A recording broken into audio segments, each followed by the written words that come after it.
योगेश्वर श्री कृष्ण कहते हैं, अपिचेत सुदुराचारी भजते मामनन्य भाग शो अपि पाप विनिर्मुक्तो मुच्यते भवबंधनात्। अपिचेत सुदुराचारी, एक दुराचारी होता है और एक सुदुराचारी। दुराचारी वह होता है जिसके कार्यकलाप से, जिसके आचरण से समाज की क्षति होती है, जिसे जन साधारण भाषा में पापी कहा जाता है, वो बहुत खराब आदमी है। उसके पास अगर कोई बैठेगा तो भी खराब हो जाएगा। अपने बच्चों को भी लोग समझाते हैं कि बहुत खराब आदमी है, उसके पास नहीं बैठना। नहीं ताश खेलना सिखा देगा, दारू पीना सिखा देगा, चोरी करना सिखा देगा, गंदी आदतें सिखा देगा। इसलिए लोग जो दुराचारी, जो पापी लोग हैं, उनके पास अपने बच्चों को नहीं जाने देते। तो ये होते हैं दुराचारी। लेकिन दुराचारियों में अर्थात पापियों के बीच में, उनके बीच में जो श्रेष्ठ पापी होते हैं वह भी बोलते हैं, जो पापी भी जिसको बोलते हैं रे वो तो बहुत गलत आदमी है। अर्थात जिसे दुराचारी भी दुराचारी बोलते हैं वह होते हैं सुदुराचारी। जिसे पापी भी पापी बोलते हैं वो होते हैं सुदुराचारी। अब सोचिए वो कितने बड़े पापी हैं, जिनके पास कोई बैठना नहीं चाहता है, जिनके साथ चलने में भी सम्मान घटता है, उससे बात करने में अपनी प्रतिष्ठा जाती है। जो पापियों के समाज में भी, जिन्हें पापी भी पापी बोलते हैं, ऐसे सुदुराचारी, ऐसे महान पापी भी भगवान श्री कृष्ण कहते हैं अगर मेरा भजन करता है अनन्य मनसा भाव से,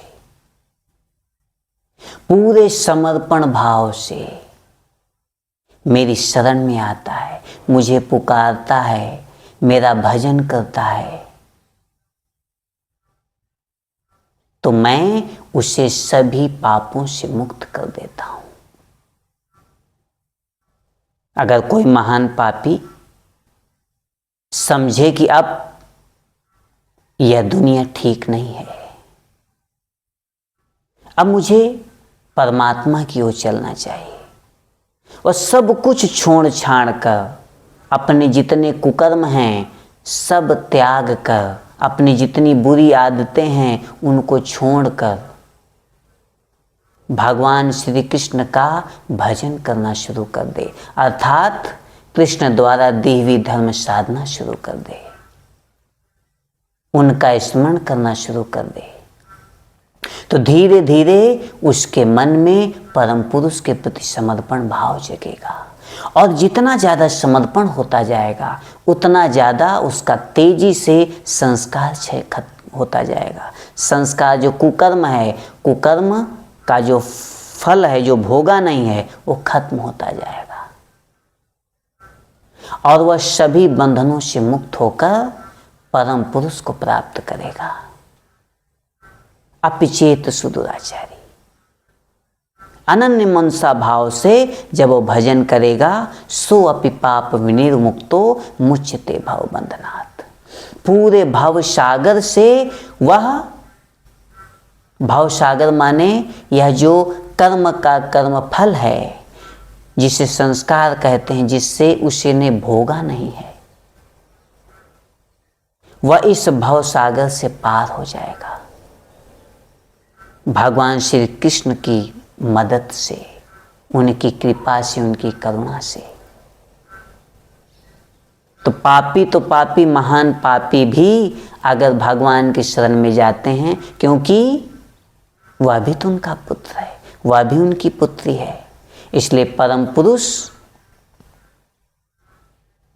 उसे अपनी गोद में ले लेते हैं, उससे प्रेम करते हैं।